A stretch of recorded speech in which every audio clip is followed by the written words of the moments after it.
अस्सलाम वालेकुम viewers, rich Pakistan के एपिसोड के साथ मैं हूं आपका मेज़बान अब्दुर्रहमान।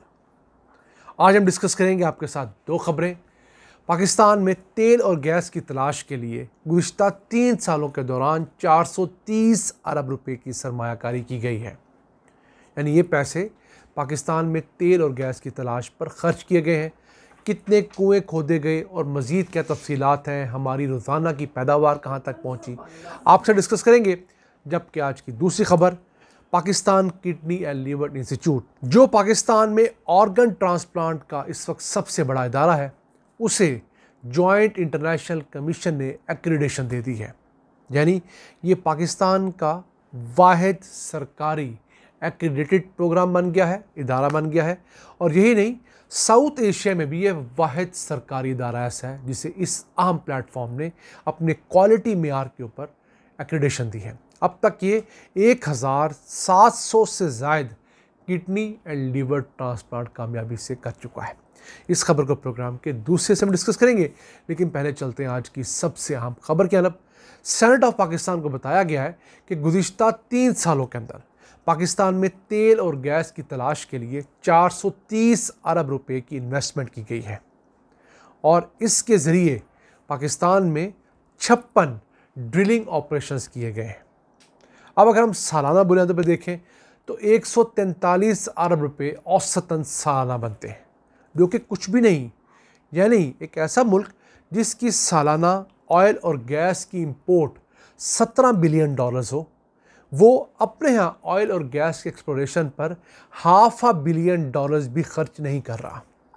होना तो ये चाहिए था कि जितने अच्छे पोटेंशियल्स हैं, हम लोग 17 बिलियन डॉलर्स का 10% ही सही 1.7 बिलियन डॉलर्स तो खर्च करते, ताकि पाकिस्तान में ऑयल और गैस की प्रोडक्शन बढ़ती, उसके ज़रिए हमारी इंपोर्ट्स कम होती, हमारे तजारती खसारे, करंट अकाउंट डेफिसिट और बहुत सारी मुसीबतें ख़त्म होने का नाम ले सकती थी। लेकिन चूँकि हम इन्वेस्टमेंट कम कर रहे हैं, तो हमारे जो 9 बिलियन बैरल तेल के ज़खायर हैं या 200 ट्रिलियन क्यूबिक फीट गैस के ज़खायर हैं, उनमें से हम लोगों ने उतनी एक्सप्लोरेशन करनी है ना।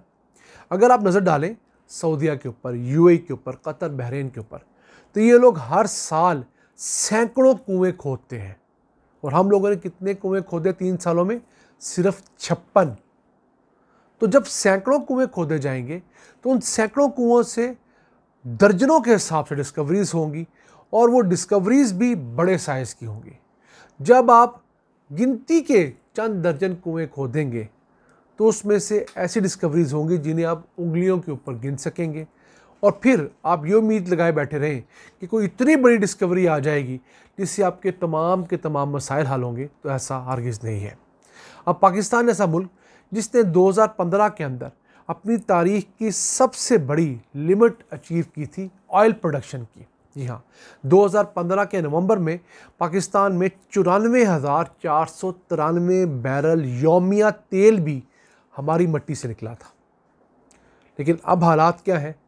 अब हम 69 या 70 हज़ार बैरल तेल ही रोज़ाना हासिल कर पाते हैं।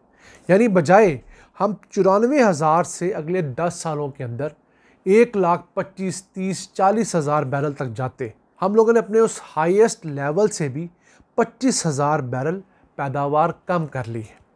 और है कोई इस मुल्क में इस चीज़ को डिस्कस करने वाला? किसी फोरम पे, सरकारी सतह पर हो, प्राइवेट हो, हुकूमत हो या अपोजिशन हो, कोई इस चीज़ को डिस्कस कर रहा है कि हमारे ऑयल और गैस की पैदावार क्यों कम हो रही है? अभी तो हम ऑयल की बात कर रहे हैं ना। और अगर बात करें पाकिस्तान में गैस की, तो आजकल सर्दियों में हमारी डिमांड 8 बिलियन क्यूबिक फीट रोज़ाना हो चुकी है। लोग गीज़र चला रहे हैं, हीटर चला रहे हैं, लेकिन हमारी प्रोडक्शन कितनी है? बमुश्किल 3 बिलियन क्यूबिक फीट रोज़ाना। यानी आजकल मुल्क के अंदर गैस की शॉर्टेज 5 बिलियन क्यूबिक फीट की है। तो उसे टॉपअप कैसे किया जाएगा, कवर कैसा किया जाएगा? उसका जवाब वाहिद यही है कि हम अपने ज़राए से कुछ करें तो करें, वरना इम्पोर्टेड गैस इस वक्त हमें 3,600 रुपये फ़ी यूनिट पड़ती है, जबकि उसके मुकाबले में लोकल गैस 1,200 रुपये यूनिट है। यानी हमारी लोकल गैस 3 गुना सस्ती है इम्पोर्टेड कतरी एलएनजी से। तो हमें पिछले 10 सालों में ये नहीं करना चाहिए था कि कतर से गैस इंपोर्ट करने के बजाय हम लोकल गैस के ज़राए पर फोकस करते, ताकि हमारा इंपोर्ट बिल भी कम होता और $4 बिलियन हम लोग जो कतर को LNG के मद में देते हैं वो ना देने पड़ते और हम अपने यहाँ डेवलपमेंट को बढ़ाते। आइए चलते हैं आज की दूसरी अहम खबर की तरफ। PKLI Pakistan kidney and liver institute Pakistan के अंदर ट्रांसप्लांट करने वाला एक शानदार इदारा, उसने अहम संग मील अबूर किया है। जॉइंट कमीशन इंटरनेशनल ने इसे एक्रेडिटेशन दी है। एक ऐसा इदारा जो दुनिया भर में बेहतरीन मेयार के अस्पतालों को एक्रेडिटेशन देता है। अब पाकिस्तान के अंदर ये पहला सरकारी अस्पताल है जिसे एक्रेडिटेशन मिली है। इससे पहले 4 प्राइवेट अस्पतालों को ये इदारा एक्रेडिटेशन दे चुका है, लेकिन सरकारी सतह पर यह सबसे पहली कोशिश है। और सिर्फ पाकिस्तान में नहीं, साउथ एशिया के अंदर यानी इंडिया में भी कोई सरकारी अस्पताल ऐसा नहीं जिसे इस इदारे ने एक्रेडिटेशन दी हो, और ना ही बांग्लादेश वगैरह में कोई ऐसा इदारा है।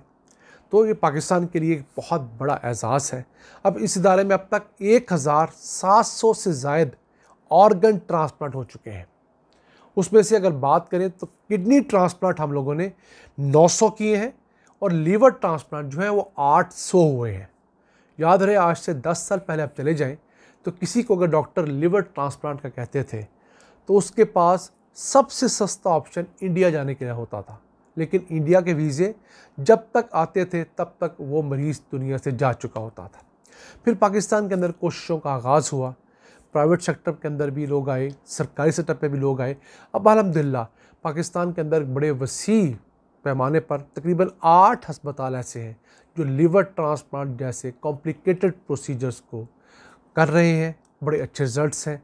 अब इसी इदारे ने कोई 11 अरब रुपए खर्च किए हैं इन्हीं ट्रांसप्लांट्स के ऊपर। तो उनका दावा ये है कि ये 75% मरीज़ों का या तो बिल्कुल मुफ्त ट्रांसप्लांट करते हैं या उन्हें सब्सिडाइज रेट्स के ऊपर ट्रांसप्लांट की सहूलत देते हैं ताकि उनकी ज़िंदगियाँ बचाई जा सकें। तो इस तरह के इदारे भी इसी ममलिकत पाकिस्तान के अंदर काम कर रहे हैं जिसके आप और मैं मुस्तकिल शहरी हैं। नाज़रीन, ये था आज का एपिसोड। हमें उम्मीद है आपको पसंद आया होगा। अपनी सजेशंस, अपनी आराज़ से हमें आगाह रखा करें। अपने मेज़बान अब्दुल रहमान को इजाज़त दीजिए। अल्लाह ने के बाद।